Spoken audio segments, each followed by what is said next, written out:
जय श्री राम मित्रों, स्वागत है महाभारत धर्म ज्ञान में।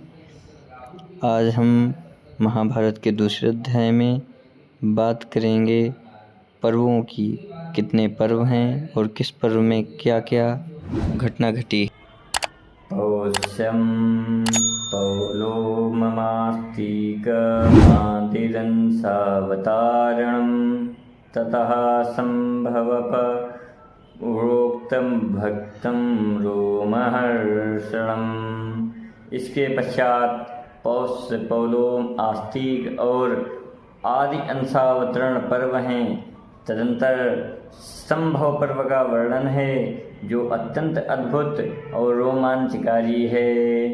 दाहो जतु गृहस्यात्र हेडिम्बं पर्वचोच्यते ततो बकवधः पर्व पर्वचैत्र रथम ततः।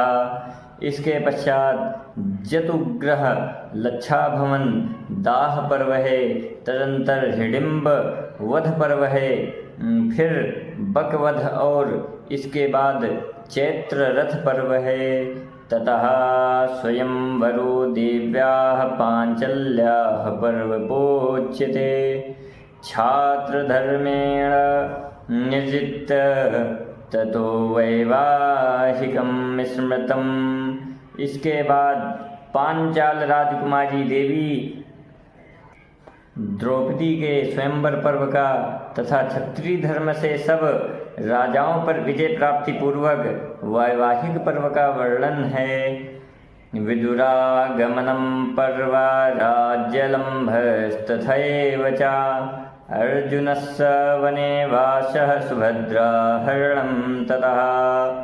विदुरागमन राज्यलम्भ पर्व, तत्पश्चात अर्जुन वनवास पर्व और फिर सुभद्रा पर्व है।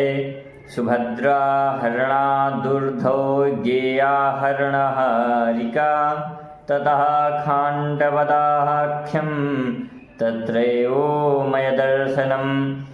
सुभद्रा हरण के बाद हरणाहरण पर्व है। पुनः खांडवदाह पर्व है। उसी में मयदानों के दर्शन की कथा है।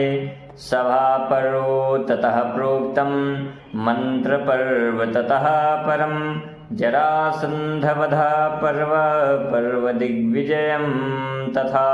इसके बाद क्रमशः सभा पर्व, मंत्र पर्व, जरासंध पर्व और दिग्विजय पर्व का प्रवचन है।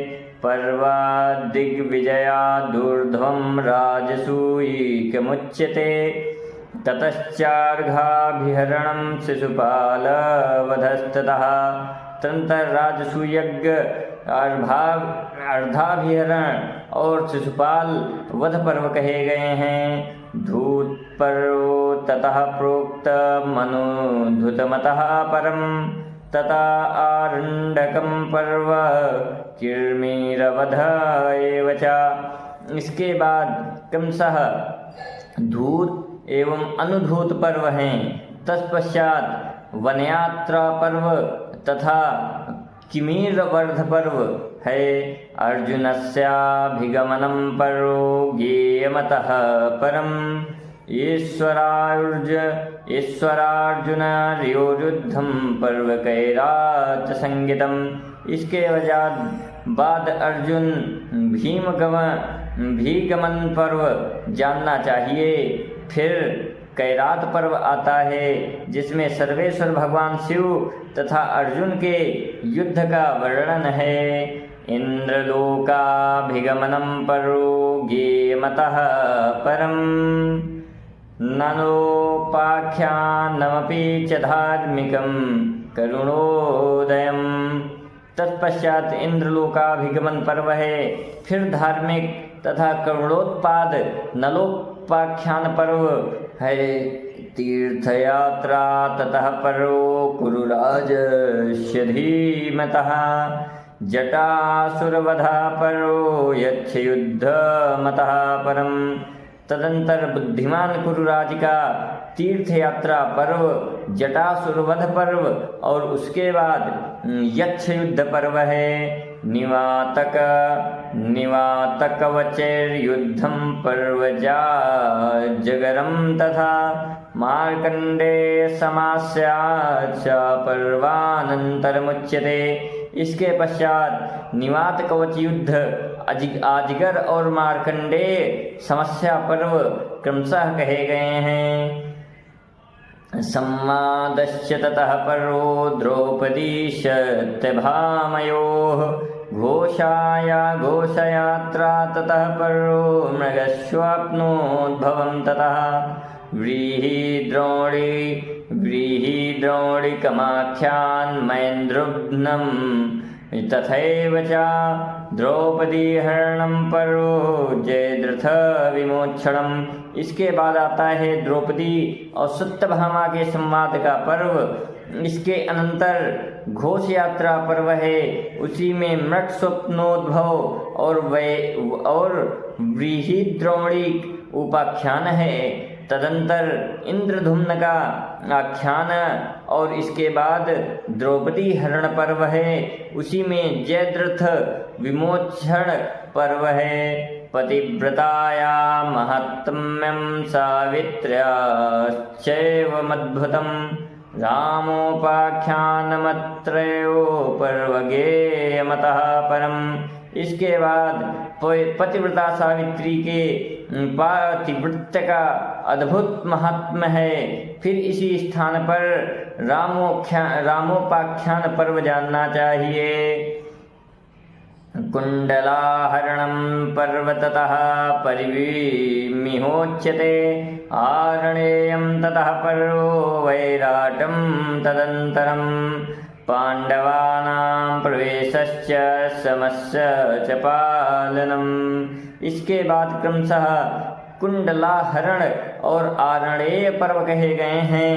तदंतर विराट पर्व का आरंभ होता है, जिसमें पांडवों के नगर प्रवेश और समय पालन संबंधी पर्व हैं। कीचकानां वधः पर्वो पर्वगो ग्रहणं ततः अभिमन्योश्च वैराट्यः पर्व वैवाहिकं स्मृतम्। इसके बाद कीचक वध पर्व, गोग्रहण गोहरण पर्व तथा अभिमन्यु और उत्तरा के विवाह का पर्व है। उद्योग पर्व विज्ञेयमता ऊर्ध्वं महाद्भुतम् ततः संजय यानाख्यं पर्वगेयमतः परम् प्रजागरं तथा पर्वो धृतराष्ट्रस्य चिन्तया पर्वसानत्सुजातं वै गुह्यमध्यात्मदर्शनम्। इसके पश्चात परम अद्भुत उद्योग पर्व समझना चाहिए। इसी में संजय यान पर्व कहा गया है। तदंतर चिंता के कारण धृतराष्ट्र के रात भर जागने से संबंध रखने वाला प्रजागर पर्व समझना चाहिए। तत्पश्चात वह प्रसिद्ध सनत्सुजात पर्व है, जिसमें अत्यंत गोपनीय अध्यात्म दर्शन का समावेश हुआ है।